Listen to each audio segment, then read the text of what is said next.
The main two sort of promotional days that we got this past week was Hispanic Heritage Night on Friday, the Manzanas Luchadores versus Las Calaveras of the West Michigan Whitecaps, the Fighting Apples, so to speak, versus the Skulls, and then following that on Saturday we had Fort Wayne Daisies Night. Let's take the Daisies Night first. Yeah. And that was just such a fun experience. I was fortunate to interview Brenda Gibson from the front office. She has taken that project on now for, I believe, 4 or 5 years. And she pours her heart and soul into it. Of course, the Daisies, you got to go back to the history of the Daisies during the Second World War. Right. When normally men who played baseball were overseas defending our country. Yes. So the women picked up the challenge. Yep, it started the All-American Girls Professional Baseball League. Right. And the Daisies performed very, very well. Yeah. And made a name for themselves. And what the TinCaps have tried to do now for a number of years is to pay honor to these ladies. Unfortunately, there are not as many left as there were when the program started. Yeah. And this past Saturday night, there was one lady in attendance honored, and ironically, she was not a member of the Daisies, but she did play in the league. Yeah. There were 4 former Daisies that, for a couple of reasons, could not attend. They wanted to attend, right, but they could not. And hopefully, Lord willing, next year they will be able to come back. That would be so cool to be able to meet. But we talk about the Daisies. Last week we talked about Military Appreciation Night. Yeah. We will talk briefly about the Manzanas Luchadores Night. Yes. As well on Friday night. Yeah, the Copa de opportunities for the Fort Wayne community to pay their respects and say thank you to the ladies. Yeah. From the Daisies. Picked up that mantle. Thank you to those who have served in the military for obvious reasons. Friday night, the Hispanic community came out in force. Yeah. And it's so neat to see because this city has various different, what I'll call mini communities. We talk about the Hispanic people. We have festivals in the summer, and I think a German Fest. Oh, German Fest and Greek Fest. Greek Fest, and I think, taking another direction, Rib Fest. Right, exactly. And so forth. Yeah. But it's a chance for the city to intertwine with each other. Yes. And that, to me, is what it's all about. Fans come out here, they get to see potential major leaguers play a game that we all grew up either playing, watching, or back in loving. the T-ball days, yeah. Yeah. And so when you have the opportunity to take a few moments, or technically maybe a few hours out of your day, right? Yeah. And you come to the Taj Mahal of minor league baseball, and I'll put this ballpark up against any minor league park in the country. Yes. And you get to say thank you for various facets of life, and it puts smiles on people's faces. And if somebody can have a smile on their face for even 30 seconds, it's all worth it. And that's what makes playing in this facility so much fun. Yeah, or I mean, just living in this town and getting to just claim this as your local ball field. You'll meet new people who you've never met before. You can begin some perhaps lifelong friendships or relationships. And the people you get to meet who are just even stopping by. I mean, this past week for Daisy's Night, we had Megan Cavanaugh. She was the actress that played the character of Marla Hooch in the movie A League of Their Own, which I think was credited largely for helping popularize the All-American Girls Professional Baseball League, and which the Fort Wayne Daisies was a part of. And getting her here, she threw out the first pitch, and she got to celebrate and talk with fans about her experience and about just kind of being involved in this sort of renaissance of that era of baseball. And that's the type of thing that you don't expect to see in your daily life, but you get to enjoy through just the comforts of minor league baseball. That's one of the beauties, and I'm going to do a shameless plug here for the promotions department here with the TinCaps. They put their heads together in the off season to come up with ideas and they like to be fresh ideas sometimes. You can't do the same thing every year. So you've got the Hispanic Heritage Night, and by the way, there are going to be 3 such nights, 2 more yet to come we'll have this multiple season. others. This coming Thursday, it's Fort Wayne Wizards Night.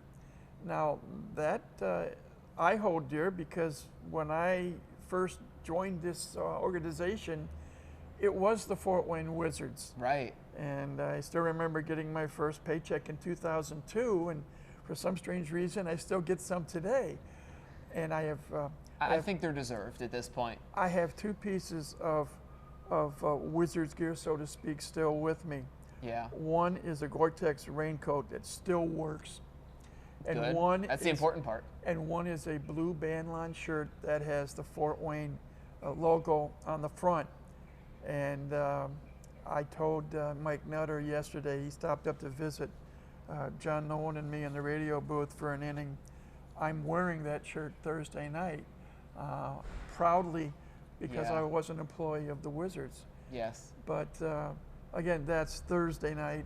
There will be other promotions. You know, we always have the U.S. Foods Family Feast Night on Tuesdays. We have the Paws and Claws Night where you can bring a pet out to the ballpark on Wednesdays. Thirsty Thursday with reduced prices on some drinks. And also throw in Wizards Night. I don't recall exactly what the promotions are for Friday and Saturday. And as always, every Sunday, post-game autographs brought to you by Midwest Box Breaks, where fans can come out on the field. They can step out on the playing surface and get an autograph from their favorite player and or coach. Yeah. We also mentioned that, I mean, just this past weekend, you get to broadcast one more time with John Nolan. We feel like we should certainly give a shout out to the man, the voice of the TinCaps for... A voice of the TinCaps. Yes, a voice. Sorry, I'm not trying to quite all right. discredit you. The go ahead. Video broadcast voice of the TinCaps most recently. For home games, and radio on the road. And John and I worked together yesterday, and I kidded him to start of the day. I still remember John coming here in March of 2013 as an intern. He was about to graduate from Syracuse University. TinCaps started the broadcast intern program in 2012. Mike Cousins, another Syracuse alum, was here, and Mike brought John into the fold, and that started what I call the orange train, so to speak, because the majority of interns that have come through the program are graduates of Syracuse University. Not all of them, but most of them are. It's a great program. And the first thing I talked with John about was the fact that he came to Fort Wayne coming off a NCAA Final Four broadcast of Syracuse University basketball. Yeah. Of course, he wasn't happy when I reminded him, and at that broadcast, his Orange were defeated by my Michigan Wolverines. Yep, I knew where that was going. But that was a nice little playful jab. But John and I, we recalled a number of broadcasts we had together, such as an 18-inning reading book kids game that started just after 11 in the morning and ended after 6 at night. Wow. He was kind enough. There are a number of people that know me from a call I made on April 30th, 2013. And it was another kids game where TinCaps had an outfitter by the name of Albert Martinez, where TinCaps were playing the Burlington Bees. And the night before, Martinez had hit a home run in the bottom of the 8th inning. Came up in the bottom of the 8th inning the next day with the bases loaded and 2 outs. The TinCaps were trailing by 3. And the at-bat, I made mention of the fact that he had hit a home run the night before. Could he do it again? Right. And I'll skip a couple of other things, but the bottom line is that Martinez hit a grand slam home run. And I, among other things, there's a drive down the line. Is it fair? Is it fair? It is gone. And then the next words that came out of my mouth, and I'll never know why, the granny comes to fruition. And a lot of people in this town know me from that call. John brought that up yesterday.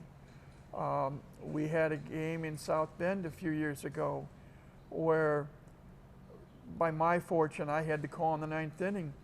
TinCaps were 1 strike away from pitching a perfect game. But a questionable call went the wrong way, and the next pitch, batter for South Bend got a double, which broke up the perfect game in the no-hitter. And there were other events. We talked about a Grand Slam home run that John called Fernando Tatis in 2017 in the rain in Cedar Rapids, Iowa. As he's running around the bases, rain broke out. Yeah. John, the skies open up. John has had the good fortune to be a part of 3 no-hitters.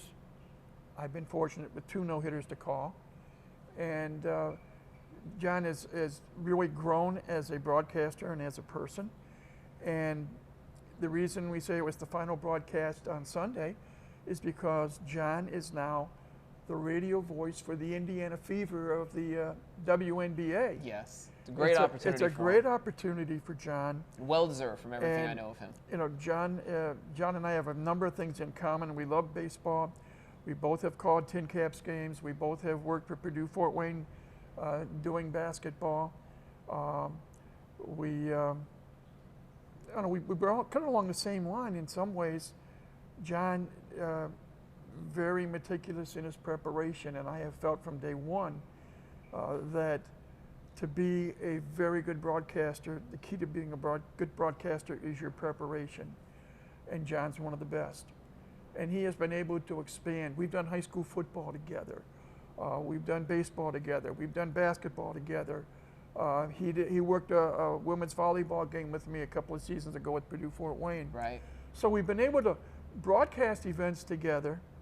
He has grown as a broadcaster should grow from each and every broadcast they have, and he's been able to expand, you know, not just baseball, football, basketball. We've done some volleyball. He, for a number of years, has broadcasted the Horizon League postseason soccer tournament. Yes. For the Horizon League. He's got a range. And he's expanded the number of sports that he has broadcasted in. Right. And so now he gets to turn his attention to women's professional basketball. Yeah, and the Indiana Fever. How lucky he is to broadcast games where one Caitlin Clark is on the team.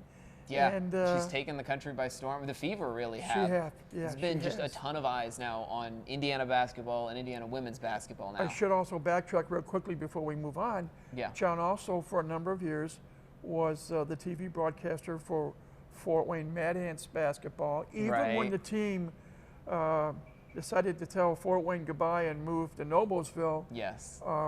And he will continue to do that. Yes, the now Noblesville Boom. Yeah. As they have rebranded. So John, he's got a couple of great opportunities looking ahead. Yeah. And but we had fun Sunday, and I wish him all the best in the new endeavor. Yeah, definitely want to take some time to talk about that, and of course, congratulate John on that new job.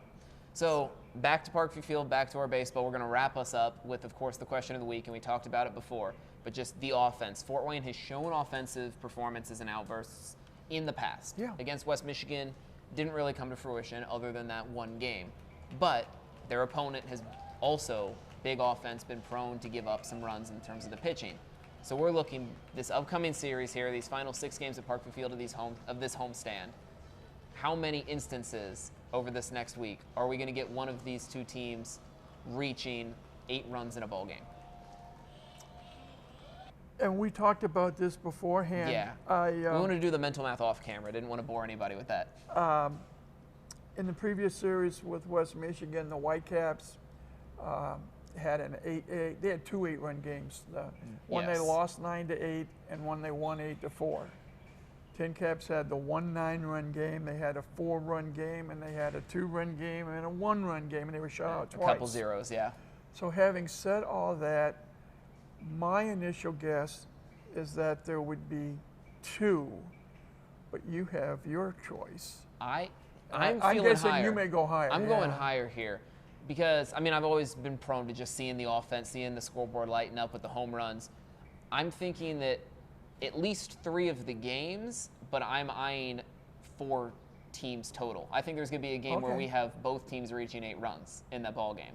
similar to the So one that may go to one that we got. midnight. It quite possibly. Well, hopefully we'll be done with the rain and the wind delays throughout the week. That Yeah. certainly cost us a few hours in that week.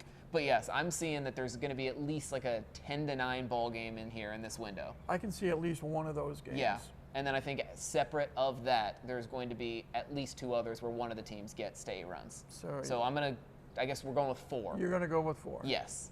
And I'm going to stay with 2, and we'll see who buys who. We haven't had a ton of success lately with our predictions, but you know, eventually something's got to give. That's true. That is true. Something has to give at some point. Exactly. Well, I look forward to watching this all play out this week. Again, another 6 games at Parkview Field, and of course, you'll be here on the radio. I'll be here getting highlights, and then of course, we will all be back here next Monday to recap more TinCaps baseball for another edition of TinChattin. So once again, I'm Drew Fry. I'm joined by Mike Moss, and we'll see you next time.